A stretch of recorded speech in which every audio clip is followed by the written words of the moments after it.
Con 9 minutos, estamos de vuelta con ustedes después de la música acá en Enlace USACH y preparados para una entrevista a esta hora. Y ya lo mencionábamos al principio del programa, a las 13 horas despega el vuelo que llevará el presidente Gabriel Boric y su comitiva hasta China en su primera visita oficial a ese país. Entre las actividades se contempla que el mandatario dicte una clase magistral, también un encuentro con su homólogo Xi Jinping y además de la participación en instancias como el tercer foro de la Franja y Ruta para la cooperación internacional.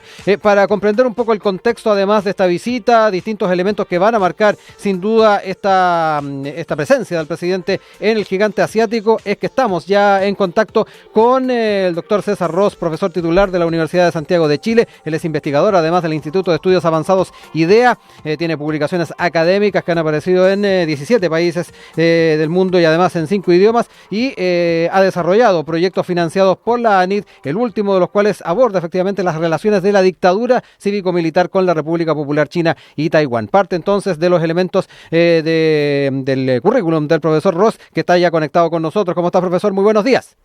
Buenos días, ¿cómo están ustedes? Muy bien, profesor, y con bastante interés de poder proyectar lo que va a ser entonces esta visita del presidente Boric hasta China. Y frente a ello es importante hacernos la pregunta, ¿cómo definir de una u otra manera esta visita del mandatario en un contexto además de disputa por la hegemonía mundial entre China y Estados Unidos y en el entendido además de los crecientes lazos comerciales que el gigante asiático tiene con nuestro país? Es decir, ir más lejos, Chile es el principal socio comercial de Chile, las exportaciones a China en promedio han estado creciendo. Por ejemplo, se da el dato de que los bienes chilenos exportados por Chile en el año 95 era de 446 millones de dólares y esto se ha incrementado a casi 28 mil millones de dólares. Esas cifras son bastante elocuentes para dar cuenta de la importancia de China para nuestro país y la relevancia de poder tener este tipo de visitas, pero importante de poder definirlo además desde una perspectiva geopolítica.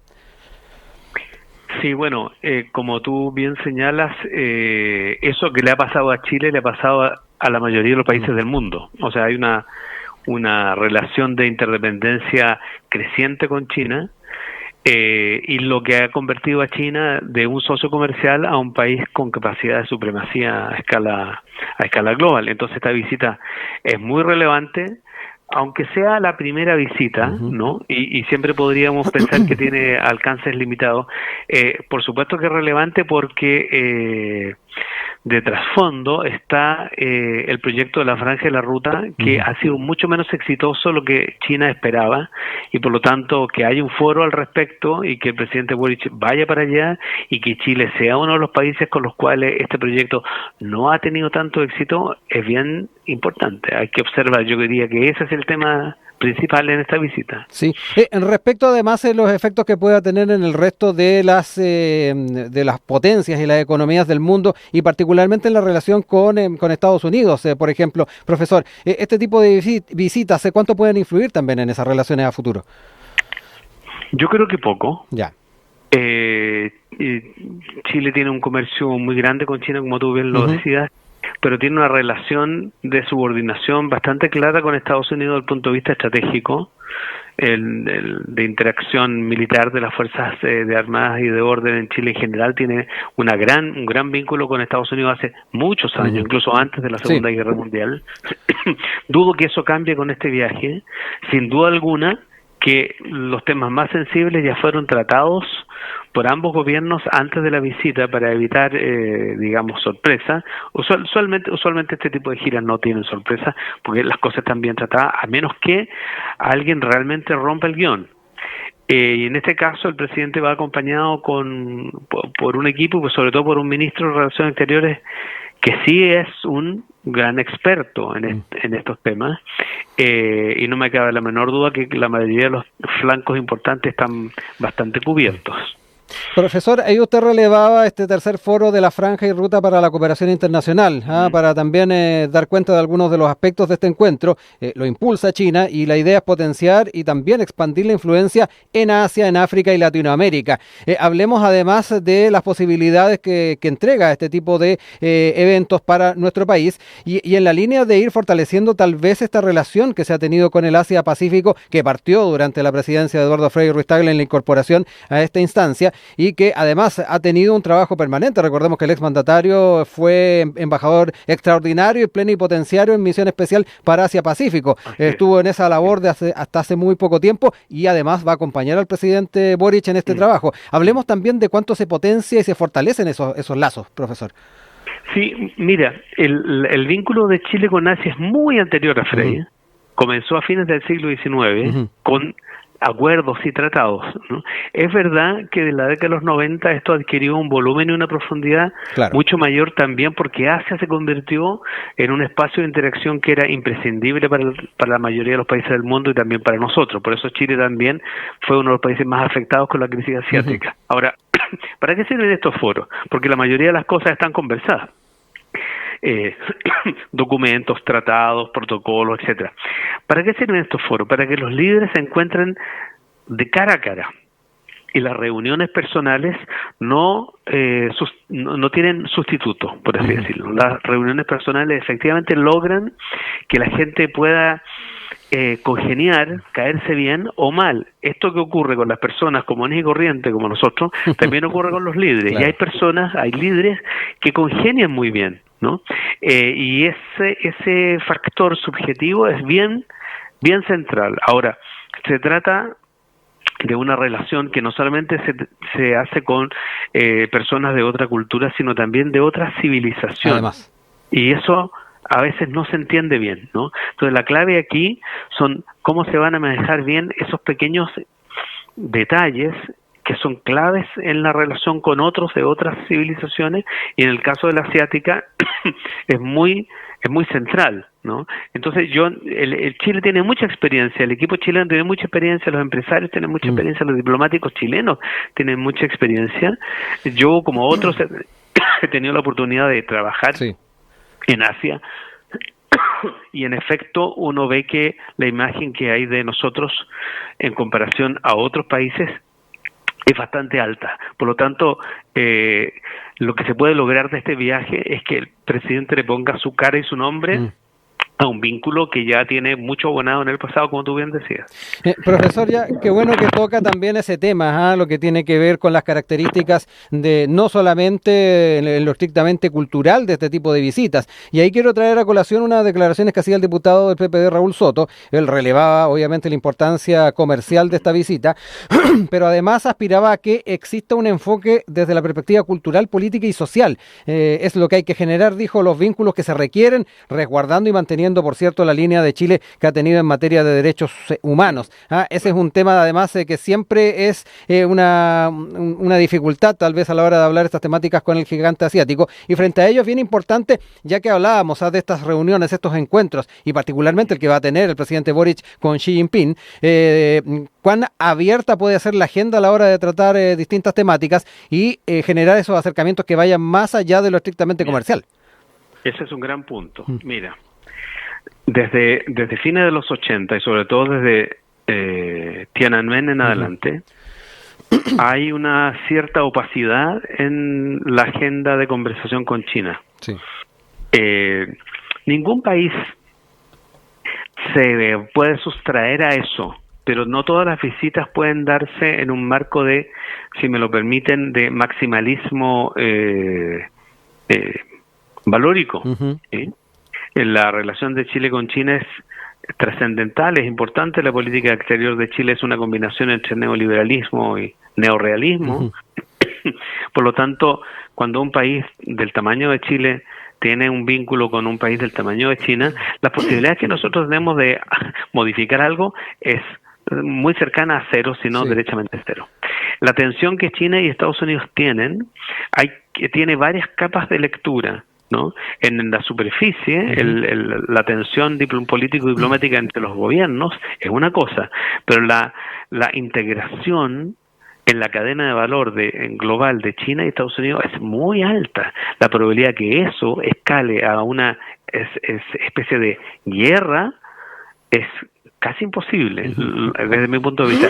Por supuesto que hay un conflicto de carácter comercial porque hay múltiples intereses cruzados allí, pero si ustedes miran las inversiones de compañías estadounidenses en China, es gigantesca, así como es muy grande la de Japón, la de Corea del Sur, etcétera. Entonces lo que parece un conflicto insalvable en la agenda política de los gobiernos que están buscando la próxima elección en corto tiempo más, es muy distinta a lo que ocurre en ese otro nivel, ¿no? Ahora, ¿Estados Unidos está dispuesto a ir a China, por ejemplo, por defender Taiwán? Esas son preguntas medio retóricas, porque usualmente esos escenarios no se van a producir. Se va a producir una mala negociación muy probablemente. Entonces, la gira del presidente Boric, más bien, es más probable que no entre a ese tema, porque el costo de entrar a ese tema es muy alto y los beneficios son muy inciertos. Entonces, lo que muy probablemente va a ocurrir aquí es que China va a insistir una vez más en fortalecer su proyecto de la Franja y la Ruta, que es su proyecto de posicionamiento geoestratégico de escala global, que tiene una connotación comercial, por supuesto tecnológica, que es la base del proyecto chino, y que tiene un componente geopolítico en el cual nosotros somos parte del escenario. No, nosotros no somos actores. Esta es una vieja discusión si somos actores o alfiles o peones, etcétera. Pero nosotros no somos actores simplemente por el tamaño de nuestro país. Ahora, no significa esto que porque un país tenga un pequeño tamaño, menos capacidad, no pueda ejercer una estrategia diplomática inteligente y una política exterior inteligente. Hay un muy buen ejemplo que es el de Vietnam y su relación con China para ver que sí es posible que un país pueda tener una estrategia, como se dice técnicamente, de encubrimiento, de flexibilidad, hedging, Balnagowen son los conceptos que se usan, y sacar el máximo provecho a las capacidades reales que tiene. Eso sí lo puede hacer un país, es lo que ha hecho Chile en el pasado, y por lo tanto esta gira sirve para que el nuevo presidente de Chile ratifique que la política permanente de Chile respecto del Asia y respecto de China sigue presente. Lo que ocurre es que desde que Xi llegó al poder, se cambió, se modificó parcialmente la política exterior china hacia el mundo, y ya no solo pretenden un ascenso pacífico, sino que pretenden tener un rol protagónico, y eso también incluye las agendas políticas de los otros países. No implica que los otros países puedan intervenir en la agenda política china, es exactamente al revés. Y eso ya está ocurriendo los últimos 5 o 6 años, y de manera más subrepticia, pero ha estado ocurriendo. Por lo tanto, esta visita es muy táctica, va a ser seguramente muy cuidadosa, muy probablemente vamos a ver al presidente Boric mucho más metido en el diseño que ya han preparado con anticipación, y porque hay mucho menos espacio para otras cosas. Profesor, para ir cerrando esta conversación y en el escenario, además de ir también estrechando vínculos, no solamente con China, sino que también con la zona de Asia-Pacífico, me interesa saber cuán importante es también hacer mayores acercamientos a lo que es el BRICS, a esta instancia de Brasil, Rusia, India, China y Sudáfrica, respecto a nuestro país, de qué manera acercarse más. Hay que aspirar a incorporarse, hay varios países que están también en la idea, Arabia Saudita, Irán, Etiopía, los Emiratos Árabes, Egipto, incluso Argentina, han manifestado integrarse a ese referente. ¿Qué actitud hay que tener también respecto a esa instancia? Hay varias cosas que decir, y ya sé que queda un poquito tiempo, entonces trataré de enumerarlas así casi sumariamente. La primera es que desde el punto de vista de la integración comercial, y gracias a la